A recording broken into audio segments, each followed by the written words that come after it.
favor, Marcelo. Não, é só esclarecer alguns pontos. O BNDES, ele obedece à Lei de Acesso à Informação. De mais de 1.000 pedidos, 80% não houve recurso, quer dizer, as pessoas ficaram satisfeitas. Do que houve recurso, quase todas as vezes, as instâncias superiores deram razão ao BNDES. Mesmo antes da Lei de Acesso à Informação, o BNDES já divulgava todas as suas operações na internet. É só olhar lá, www.bndes.gov.br/transparência.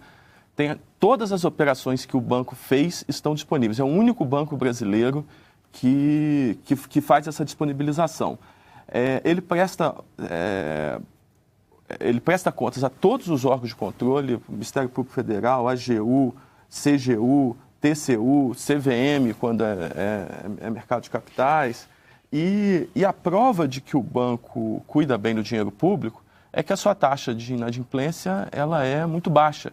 Ela hoje é a mais baixa, historicamente, é a mais baixa do sistema financeiro, e hoje ela está no seu patamar mais baixo, é 0,01%. Quer dizer, de cada R$100 que o BNDES empresta, apenas 1 centavo ele tem problemas de recebimento. Marcelo, essa questão da taxa de inadimplência, de fato, é um dado muito, muito importante. Mas aí eu queria colocar um outro ponto. Tem sido autorizado pelo Ministério da Fazenda a troca da taxa que está sendo cobrada dos empréstimos feitos ao BNDES. Empréstimos que eram lastreados em IPCA ou em dólar foram trocados para uma taxa mais baixa. Inclusive para ter uma compatibilidade com as taxas que o BNDES empresta. A impressão que se tem é que o BNDES está emprestando com a taxa mais baixa de que a taxa com que ele está captando esse recurso. Então, tem um descasamento. E aí, se você não tem inadimplência, mas a impressão que se tem é que existe um descasamento entre captação e aplicação. Não, existe um custo financeiro associado aos empréstimos que o Tesouro faz para o BNDES. Porque o Tesouro empresta a uma taxa mais baixa do que a Selic. No entanto, mais alta do que o BNDES empresta para o seu cliente. Não, o BNDES empresta a esse custo financeiro mais os riscos, os spreads, que é o spread básico que remunera a atividade do BNDES, e o spread de risco que está relacionado com o risco que aquele cliente representa, né? A avaliação de risco que o BNDES faz. Esses empréstimos do Tesouro, eles seguem todas as normas de contabilidade pública. Não é verdade que não se tem acesso a esse tipo de informação. E o fato, apesar dele ter um custo, como as reservas internacionais também têm um custo, mantê-las, é porque ela tem uma função econômica. Do mesmo jeito que as reservas têm uma função de proteger o país de crises no balanço de pagamentos, de crises cambiais, os empréstimos, os recursos que o BNDES empresta, ela tem a função de fazer com que o investimento cresça, acima do PIB, cresça acima do consumo e possa tornar consistente a trajetória de crescimento e de inclusão social do Brasil. A gente tem que ter cuidado, né, para não transformar uma coisa muito boa, nossos telespectadores aí, eles estão muito atentos a esse debate, uma coisa extraordinária que a sociedade brasileira sempre desejou, de ver e ter um banco de desenvolvimento e outros bancos, os bancos regionais, como o BAS, o BNB, né, etc., funcionando, fazendo operações de longo prazo para poder dar alternativa. Alguém fala que os bancos privados deveriam estar nesse mercado. Não estão nesse mercado porque não estão dispostos a fazer operações de longo prazo, que envolvem riscos maiores. E é o BNDES e outros bancos, e os demais bancos, as instituições financeiras públicas, que assumem esse papel. Lembro-me de participar de seminários nas universidades, onde as estatísticas do baixo comprometimento e da quantidade pequena de operações financeiras a qual a população e as empresas principalmente têm acesso, eram destacadas, era um problema do setor financeiro brasileiro. E nos últimos anos isso tem crescido não só com o BNDES, mas com outras instituições financeiras, como a Caixa, como o Banco do Brasil, etc. Portanto, eu acho que isso é uma coisa muito importante a ser registrada. Transparência tem um limite. O fato, eu discordo do meu colega César, com todo respeito à sua posição, de que por ser recurso público não pode ter, tem que ter a quebra do sigilo. Se tiver quebra do sigilo, você tira os bancos públicos do mercado e as instituições financeiras privadas não entram nesse mercado de longo prazo. Então nós vamos dar um tiro no pé. Evidentemente que isso não pode acontecer. O sigilo bancário tem que ser preservado, ele é proteção ao tomador, não é a quem fornece o recurso. Agora, o Tribunal de Contas está lá. Ele é um órgão auxiliar, é bom que esta casa parlamentar não se esqueça nunca, é um órgão auxiliar do Congresso Nacional, do Poder Legislativo. E ele atua fortemente.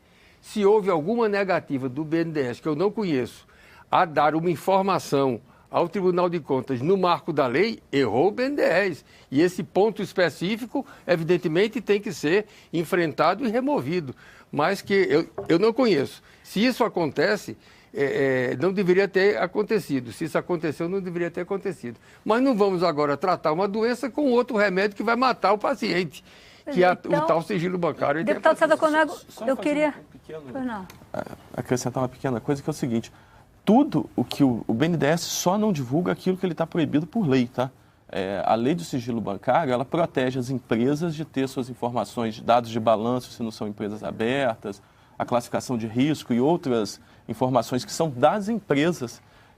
Então, e quando é ente público, não existe esse sigilo, então o BNDES divulga tudo. Ele só não faz aquilo que ele está proibido de fazê-lo. Deputado César Conago, o senhor apresentou um projeto de lei complementar que quer justamente modificar essa lei que está sendo citada aqui pelo Marcelo, assessor do BNDES. Como é que é o seu projeto? Explica para a gente. O projeto é simples. A lei complementar 105, no seu artigo 1º, estabelece o sistema de sigilo bancário que é necessário para a política creditícia de um país. Agora, quando o banco não diz com clareza as regras, por que está fazendo essas operações, quais são os resultados e por que ele escolheu esses e não aqueles, e qual é a política que ele estabelece, e o dinheiro é da população brasileira e ainda subsidiado. Eu tenho dados aqui do Tribunal de Contas, quer dizer, que no ano de 2011, isso é do Tribunal de Contas, isso atingiu 22 bilhões e 800. Essa diferença entre que ele capta e que ele empresta. É dinheiro público. Essa casa não tem nenhum controle sobre esse dinheiro público. Em que país eu pego um recurso do Tesouro e não tenho controle, por exemplo, se ele está sendo bem aplicado? Algumas perguntas eu não consigo responder porque eles não me informam. Por exemplo, por que a taxa de investimentos da economia brasileira não mudou com 400 bilhões do BNDES nos últimos anos? Não mudou de 2008 para cá, não, 2005 para cá, não. Essa taxa de em torno de 18%, 19%, ela se mantém. O que aconteceu? Quer dizer, não tenho resposta porque não tenho informações. Então, o BNDES, quer dizer, na verdade, o próprio presidente, quando aqui esteve, nós temos o maior respeito pelo banco, pela sua história e pelos seus técnicos. Quando aqui esteve, ele disse assim: não, nós vamos parar com esse negócio, encerrou a fase dos campeões. O que é isso? Encerrou por quê? Por que escolheram aqueles? Fusão de empresas? Qual o sentido de estar financiando esse tipo de atividade? Precisa ter debate público. Precisa ter o debate público. Tá certo? Quer dizer, eu vi contratos, aí eu recebi a informação do Ike Batista que em 3 dias de tramitação, sabe, uma decisão sendo tomada enquanto outros levou 1 ano e meio. Como é que é isso? Acho que é importante... eu vi coisas do seu Ike Batista vencidos, que ele não liquidou, que ele refinanciou com maior facilidade. Parece que a impressão, que como não tem informações, a impressão é que foram alguns escolhidos. Qual é o critério? Que política nós queremos financiar de longo prazo, que você não tem realmente no mercado, que vai ser importante para estruturar a economia brasileira, como, por exemplo, infraestrutura. Como, por exemplo, a micro e pequena empresa. De repente, tem coisas ali excepcionais, positivas, mas então mostra para a sociedade. Com certeza tem, mas mostra. E eu vou discordar de você num ponto, Marcelo, que é o seguinte: eu não acho que o sucesso do BNDES deva ser medido pela sua taxa de inadimplência. Para começar, que são investimentos de longo prazo, a taxas subsidiadas. Para mim, o sucesso do BNDES é o sucesso das suas políticas. É que eu vou citar, nós citamos no artigo o professor Sérgio Lazzarini, do INSPER, que se debruçou e fez trabalhos e tal, e a conclusão que ele chegou, pelo menos do passado recente, na pesquisa dele, está disponível na internet, qualquer um pode consultar, é que ele não identificou aumento de taxa de investimento das empresas que foram nessa política dos campeões nacionais. O que ele notou é que houve, sim, uma queda do custo financeiro das empresas, sem isso se traduzir em aumento de taxa de investimento. Então, é importante a gente caminhar nesse processo. Então, você diria que, para a gente tratar no segundo bloco, mas a impressão que dá pela sua fala é que as empresas brasileiras estão deixando de buscar outras formas de se financiar e estão usando os recursos mais baratos do BNDES. É possível. Vamos falar disso no segundo bloco. Vamos falar no segundo bloco. Muito rápido sobre isso. Quer dizer, essas mega empresas brasileiras, elas não têm aqui, mas elas têm como captar lá fora. Não vou falar do micro e do pequeno. Ok. Nós vamos fazer um breve intervalo e na volta a gente vai falar sobre isso, sobre essa questão de por que as empresas brasileiras não estão buscando outras formas de financiamento, as grandes empresas, se é que isso realmente está acontecendo. E vamos falar também do financiamento da renovação do Porto de Mariel, em Cuba. Você que ainda não participou, ainda pode participar pelo 0800 6969, o e-mail expressãonacional@câmara.leg.br ou nosso Twitter, @xnacional. A gente volta já já, não saia daí.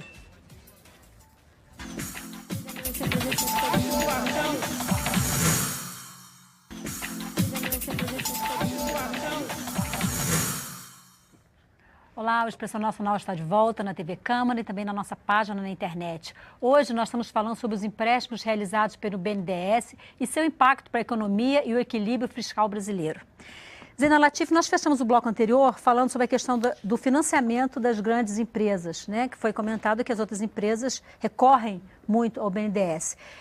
Você trabalha numa corretora, eu queria saber até que ponto isso afasta as empresas do mercado acionário brasileiro e mesmo do mercado de colocar seus papéis fora do Brasil. O grande empresário brasileiro, ele prefere hoje pegar o dinheiro do BNDES do que correr atrás de outras formas de financiamento?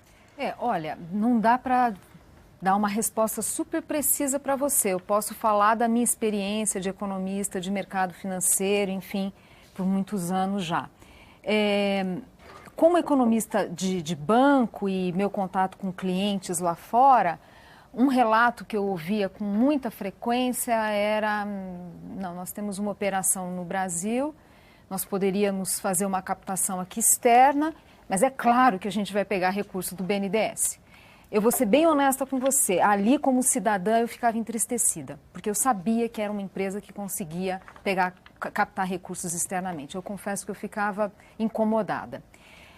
No Brasil, o que eu escuto, o que eu vejo é que muitos bancos se queixam de que algumas linhas do BNDES acabam sendo concorrentes de linhas dos bancos privados. E alguns alegam o seguinte: olha, se a gente tivesse também uma captação, um funding, né, quer dizer, o custo de captação tão baixo quanto o do BNDES, a gente faria e faria melhor, né? Então, esse tipo de questão, é claro, eu não posso ir para análise impressionista, o economista tem que desconfiar do que houve, né? Mas esses relatos eu acho que podem também ser um guia que precisa ser investigado, né? Eu tenho o temor que algumas linhas de fato gerem alguma concorrência e alguns setores, no setor privado, né, dos bancos privados, e algumas empresas acabem indo para o caminho mais fácil, sendo que tinham condição de obter outras fontes de financiamento. Marcelo Mitterhoff, do assessor de presidência do BNDES, eu tenho aqui uma pergunta, um comentário, aliás, que acho que vai ajudar você a tratar dessa questão da concentração de recursos, né? Ela vem de Carlos Jean Pereira Gonzaga, ele é de São Gonçalo do Piauí. Ele diz o seguinte: o BNDES financiou o empresário Ike Batista antes da sua crise. Aliás, era o maior credor dele. Ao invés do BNDES só conceder empréstimos a grandes empresas, conceda também às pequenas empresas, ele pede. Deixa eu lembrar que o desembolso que o BNDES faz hoje para as micro e pequenas empresas e médias empresas é o maior da sua história, 34% do desembolso, então isso também é uma prioridade do BNDES. Quero lembrar que, em relação às empresas do grupo EBX, o BNDES corre um risco de crédito muito baixo, porque ele se protegeu, ele tomou as iniciativas para proteger o dinheiro público. Eu não acho que a atuação do BNDES deva ser medida pela taxa de inadimplência, mas a taxa de inadimplência, ela mostra que o banco é muito rigoroso com o dinheiro público. É só isso que eu quis dizer em relação à taxa de inadimplência. Os empréstimos no exterior, eles são uma alternativa para as empresas que têm negócios no exterior, que têm receitas no exterior. Quando se fala quando o mercado brasileiro é um mercado muito grande, boa parte das empresas, elas têm as suas receitas aqui no Brasil. Para esse tipo de investimento, o empréstimo no exterior, ele custa caro, porque ele tem uma coisa chamada descasamento cambial. Se o câmbio muda, a empresa aumenta a sua dívida e ela não tem a mesma contrapartida em termos de receita. Então, a importância do BNDES é porque ele é um provedor de crédito de longo prazo em moeda nacional, em reais. Isso, ou seja, essa competição... O tomador não corre o risco dessa flutuação da moeda. E isso é muito importante, porque para que o financiamento ele precisa estar de acordo com as expectativas de retorno, tanto em termos de prazo, de maturidade do investimento, quanto em termos de custo. Então, se a empresa tem que fazer aquilo que os economistas chamam de hedge, que é converter esse custo de financiamento... Uma proteção, isso custa caro. Tá? E é por isso que o BNDES é importante. Foi dito muita coisa, eu vou tentar responder algumas aqui muito brevemente. Tá? Primeiro, o BNDES ele não escolhe vencedores. Ele, como banco público, ele está aberto a todas as empresas que tenham risco de crédito aceitável e que tenham um projeto consistente. Então, esse dirigismo que o banco é frequentemente acusado, isso não corresponde à realidade. As chamadas operações de formação de campeões nacionais, elas foram operações de renda variável que o banco sempre fez ao longo das suas histórias. Operações de fusões e aquisições, o BNDES sempre financiou. Por exemplo, nos anos 90 financiou as privatizações, que era financiar uma operação de aquisição. Né? A diferença em relação a algumas operações que ocorreram nos últimos anos é que essas operações elas tiveram um objetivo empresarial desafiador, que foi fazer com que empresas brasileiras se tornassem empresas globais. E isso é muito importante, porque todos os países desenvolvidos têm empresas globais. Por quê? Porque quando vai para o exterior, as empresas vão buscar novos espaços para lucrar.